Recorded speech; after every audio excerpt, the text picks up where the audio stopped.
Danmark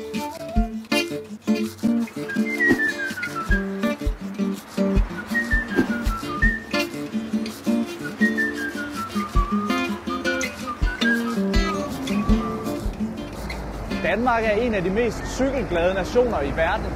Hver dansker cykler i gennemsnit 958 km om året. Til alle jer cykelglade danskere, der vil jeg i dag fortælle jer et par ting, som I måske ikke vidste om reglerne i trafikken.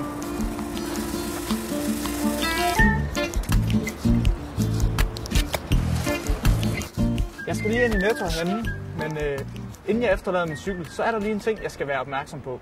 Ja, det står klart i cykelbekendtgørelsen. Det er en bekendtgørelse, der i øvrigt fortæller alt om cykel, hvordan den skal indrette udstyret. Der står, at man skal sikre sig, at cyklen ikke uberettiget kan benyttes af andre, når man forlader den. Og det er sådan set i klar tekst en cykellås. Det er det eneste, der findes jo.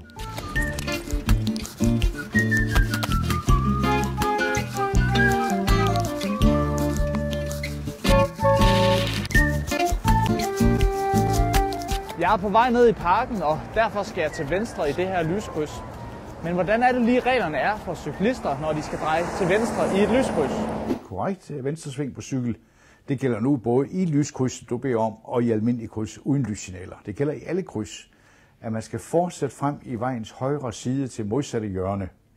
Og derfra lave i stort træk et 90 graders kurve derfra og fortsætte sin bane derfra. Når man har sikret, så der ikke ligger kommer noget på tværs. Er det et lyssignal, så kører man selvfølgelig naturligvis ind for grønt og over på det andet hjørne. Man behøver ikke stoppe op.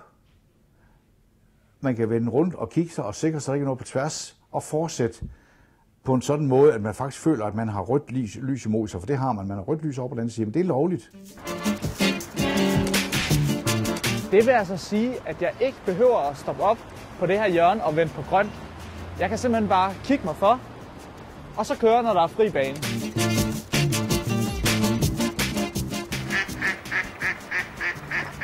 Oven på alt det cykleri, der har jeg vist brug for en pause og en kold øl. Men hvis jeg nu får mig drukket fuld, risikerer jeg så at miste mit kørekort, når jeg cykler hjem? Det er kort og godt en bøde og intet andet.